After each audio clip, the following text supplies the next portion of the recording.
दोस्तों ये एक पाइपलाइन है जिसके थ्रू क्या है वाटर का फ्लो हो रहा है। अब कोई पाइप कितनी स्मूथ है इनर साइड से, कितना उसमें हर्डल्स है, ये डिसाइड करेगा कि वाटर की फ्लो जो है कितनी स्पीड से होगी। अगर इसमें सरफेस स्मूथ होगा तो वाटर का फ्लो बहुत आसानी से होगा और तेजी से होगा। इसी प्रकार दोस्तों जब कोई कंडक्टर है मान लीजिए ये जिसकी लंबाई L है, क्रॉस सेक्शनल एरिया A है, तो इस केस में जब करंट इलेक्ट्रिक करंट फ्लो होगा और इलेक्ट्रिक करंट फ्लो में क्या होता है कि जो इलेक्ट्रॉन होते हैं इनका बेसिकली मूवमेंट होता है जिसके कारण करंट जनरेट होती है।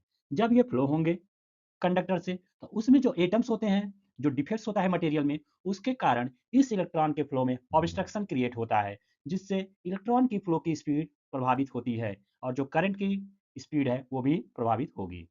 तो अगर हम अब ये करंट एक्चुअली इलेक्ट्रॉन कितना फ्लो हो रहा है और उसमें कितना ऑब्स्ट्रक्शन क्रिएट हो रहा है, इसी टोटल ऑब्स्ट्रक्शन को बोला जाता है रेजिस्टेंस। तो रेजिस्टेंस डिपेंड करता है length and cross sectional area.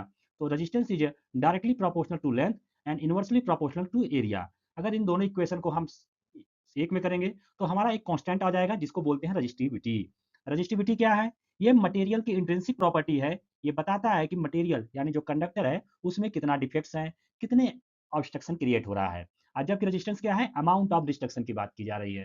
तो रेजिस्टिविटी हमारी क्या हो गई? मटेरियल की इंट्रिंसिक प्रॉपर्टी है जो ये बताता है कि मटेरियल कितना स्ट्रांगली जो इलेक्ट्रॉन के फ्लो है बेसिकली करंट उसको अपोज कर रहा है। और ये डिपेंड करता है मटेरियल के नेचर पे ओनली, नॉट इट्स शेप और साइज। लेकिन आपका रेजिस्टेंस ये डिपेंड करता है, रेजिस्टेंस डिपेंड करेगा आपका cross sectional area, length of conductor and cross sectional area.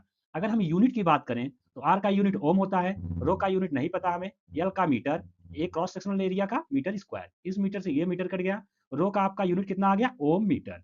तो दोस्तों इसी से संबंधित एक क्वेश्चन है जिसमें पूछा गया है कि SI unit of electrical resistivity. इसका आपको उत्तर देना है। आपका समय शुरू होता है अब।